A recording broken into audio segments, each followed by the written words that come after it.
Hey everybody, The Chip for Life here, bringing you guys a discussion on the newest episodes of, I almost said 5Ds, of Arc V. So guys, yeah, sorry about not really doing the discussion on last week's episode, but honestly, I didn't really have much to say about it, and I just really didn't have the time to sit down, or in my case right now, standing up, to talk about the episode. So I really must apologize for that. Now, like usual, you can find the links to the description, links to the episodes in the description, and I suggest that you go and watch those before you watch the rest of this video, because I will be going over pretty much the entire episode, kind of, and spoiling things and talking about my general thoughts and opinions on these things, as well as some of my own theories. So guys, let's start off with episode, I believe, 53 from last week. Episode 53 is pretty much just a wrap-up of the duel with Yoko and Yugioh. Really not much else to say about it, other than that Yugioh, the episode, or at least his mother, I should say, not the episode, his mother really inspired him to be a kind of like, what's the word I'm looking for, a pioneer in this, with the pendulum summons, and also, of course, being a kind of a peacekeeper, because everybody's out for war right now, and he's the only one who can really make people smile at this point. So she wants him to be able to do that and bring back Sora smiles, and bring back Yuzu smiling, and make everybody smile, and basically make everybody smile and happy, and stop all this war. Let's be friends, sing kumbaya. Let's face it, that's not gonna be how it goes, but that's basically what she was saying, and it really inspired him and got him more motivated to actually go out and be a Lancer and everything. Not only that, but also, again, we saw the conclusion of how Yoko and Yugioh met. I think that is Yugioh's father's name, right? Yugioh? Yeah, Yugioh. And it was really cool. I don't really believe in the whole love at first sight thing, but you know, I think that's more of a, I forget what it's called whenever you fall in love with somebody who saves you. I forget. There's like a medical term for that. I know it's like false love, but it can lead to real love later on, and obviously it did, because Yoko really does care for him a lot. Now, pretty much the rest of the episode, there are two other things I want to talk about. Oh, almost forgot. Yoko gave him a card that was given to her by Yugioh, and that is World of Smiles, and I like it that she gave it to him, and I have a feeling that the next time Yugioh and Sora duel, he's gonna use it and probably bring back Sora's real smile, not the creepy, insane Merrick smile. Although that one's kind of funny looking though. The Higurashi's face, pretty much. Now, the other thing that I do want to mention from this episode, well, there's two things really, is that we got to see a little bit more of Yuzu's past with her father, in that at one point, I think his name's Sozu or something like that, Yugioh's not Yugioh, Yuzu's father, sorry guys, my brain's everywhere right now, Yuzu's father has a little bit of a flashback about him raising Yuzu, and we do get to see her as a baby, and she was adorable. But she also had that bracelet even as a baby, just as he said. So I really think that she's adopted. I mean, let's face it, she looks nothing like her father. Until we get to see what her mother looks like, in which case, I don't know, then maybe, but then again, there hasn't been any hints about it. But we do get to see that flashback, along with the flashback of him opening up the school, and when Yugioh and Yuzu were kids, and that was really cool. I mean, it's pretty cool whenever you get to see like what characters look like in the past or in the future and stuff, and I think that really helps to kind of make them feel like real people, especially in movies, TV shows, you know, stuff like that, and in this case, an anime. The last thing that I really want to say about episode 53 is the when they go to the synchro dimension and everything. I kind of get this feeling that this team, they're not really good. Okay, now it's obviously Yugioh is going to be able to work with Gog and Zaka, and most likely Serena. I don't know how well they're going to work together, but they seem to be pretty much having some good chemistry, to the point where people are even shipping them now. Which, I don't know, who knows, maybe that might happen. Shun, he's a lone wolf. He doesn't really want to work with anybody except for his own comrades from the XYZ dimension, and he's really only willing to work with Reiji because he wants to get to Leo.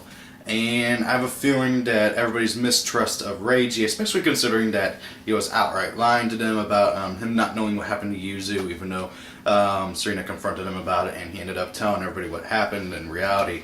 If Reiji keeps doing this to everybody, nobody's going to trust him or his decisions on everything. And that's really bad for a leader. I know Reiji's going to be taking the leadership role here, so it's really bad when your comrades don't trust you. So I can't wait to see how that goes. I also can't wait to see more of Rhea's deck. I mean, we don't even know what CC stands for. Like, CCC stands for, like, what does it stand for? Clone, copy, paste? No, there's no P in that. You guys know what I mean.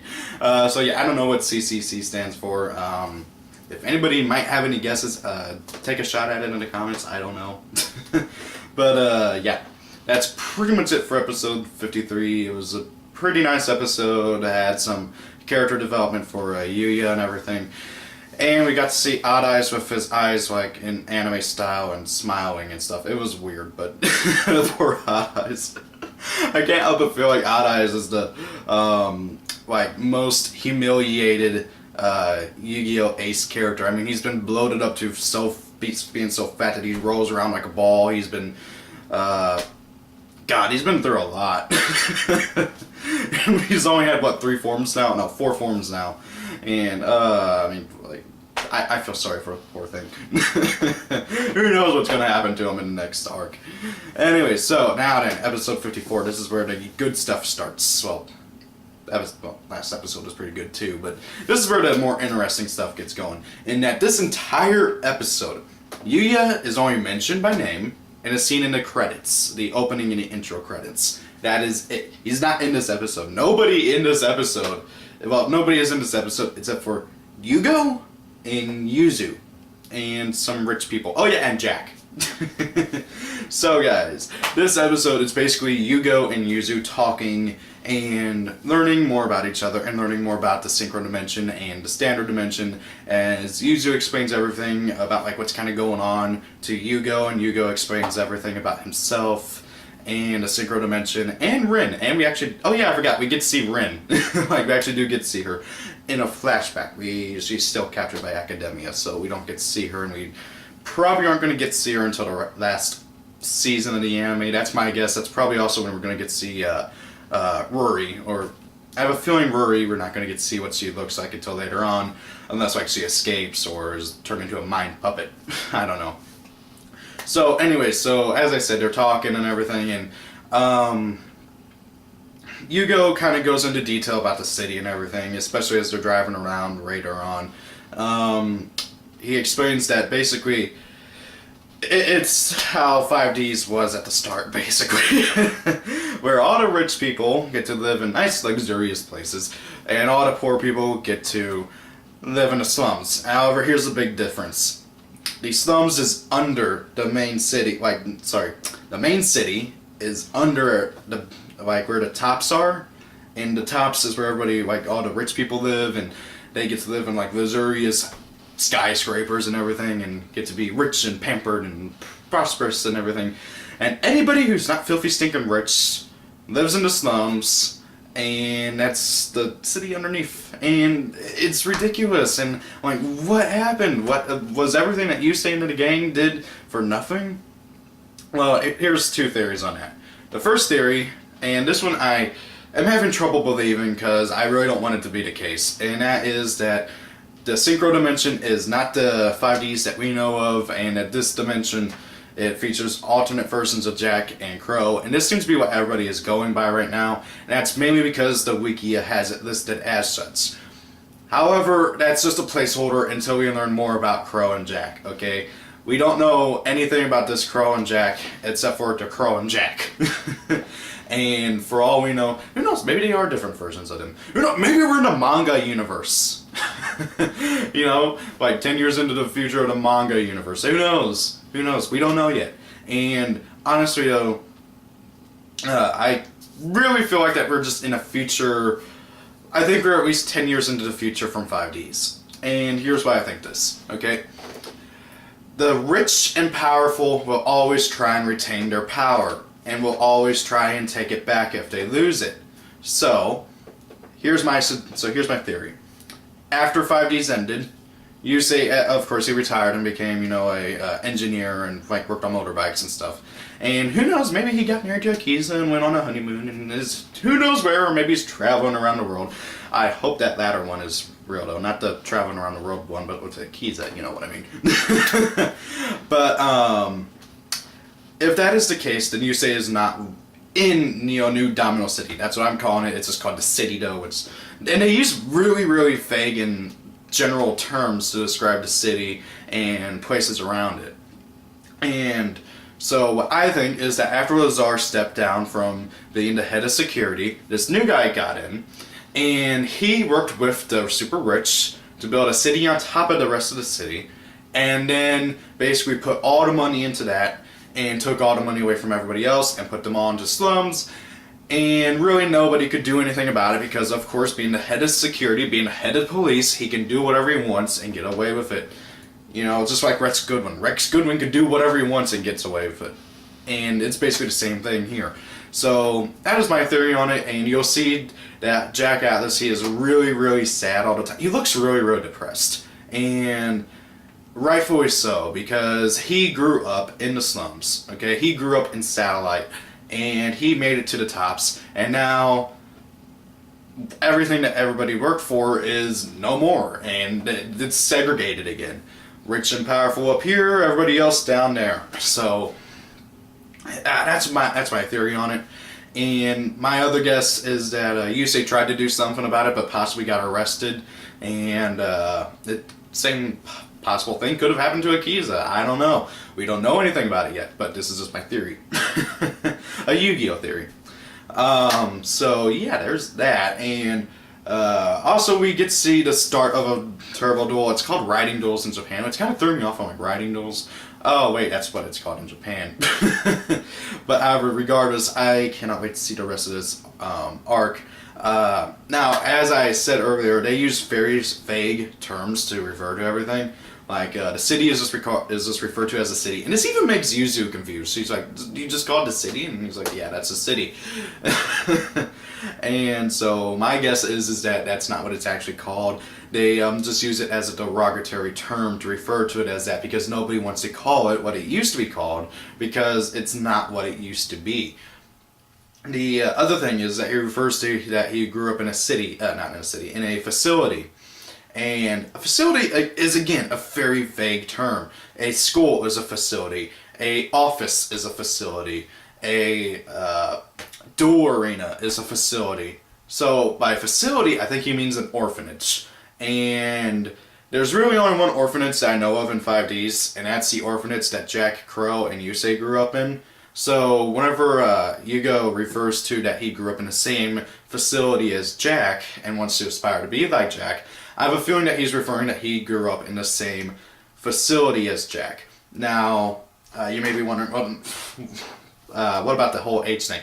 Well, here's the thing. Jack is much older and it's very visible. And if Yugioh was, I'd say 6 at the time of 5Ds going on, and 10 years later, he's now 16. I'm assuming he's 16. He looks about that age. It's very possible that that's 10 years passed, and hey, Jack's at the top and everything, so he wants to be like him. Now, of course, I would also possibly insinuate that he possibly knew Jack, but that's not the case. Now, there's other things I want to know. I love how they developed out Yugioh and everything. They really also fleshed out Rin a bit. We got to know her a bit. She's much more of a mother character to Yugioh, but she's also a quite obvious love interest to Yugioh. I mean, whenever Yuzu points it out that, oh, is she your girlfriend? Yugioh gets freaked out and he like falls over and is like, oh no, but he's like, he likes the idea of that being the case, but it's obvious he's too scared or too nervous to bring it up and possibly, go out with her and everything. Although that would be a nice thing for him. Quite obviously. I mean, she's his childhood friend and everything. And kind of is how Yuzu is to Yugioh, where Yuzu straightens out Yugioh whenever he's being an idiot. Same thing with Rin. Rin straightens out Yugioh whenever he's being an idiot. Which, from his character, I'm assuming is quite often, to be completely honest. Yugioh comes off as kind of a bit of an idiot, and he acts like it every now and then. And overall, I just really liked this episode. It had a lot of character development. It answered a lot of questions, but also brought up a lot of new ones. And I cannot wait to see what they're going to do with the rest of this arc. That being said, how long we're going to stay in Synchro Dimension? That is my question. And I can't wait to see. I have a feeling that we're going to see like the Yugioh and the gang and the Lancers and everybody fighting off against security. And that would be really, really cool. And I really hope we do get to see Yusei. Although apparently Yusei's Japanese voice actor said he will not be returning.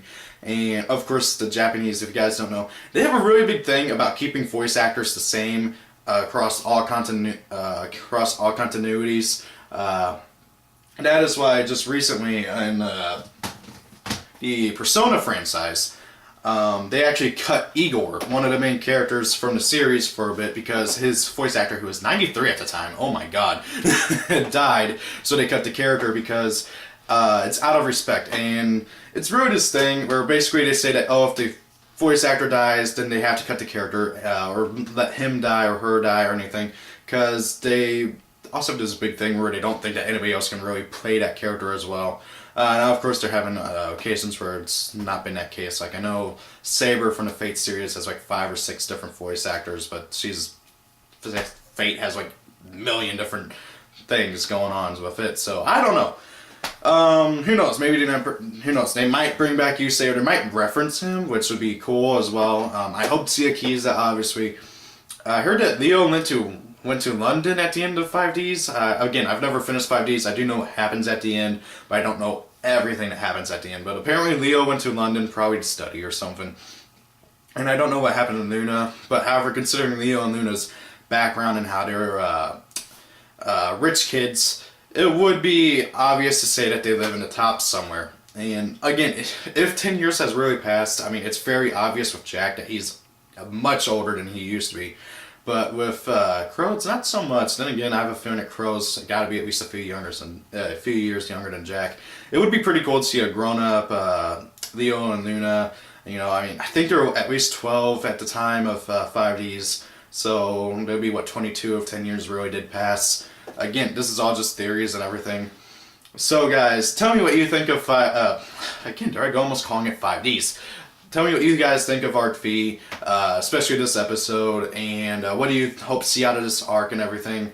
And guys, thank you all for watching. Have a great day. See you guys later. Peace.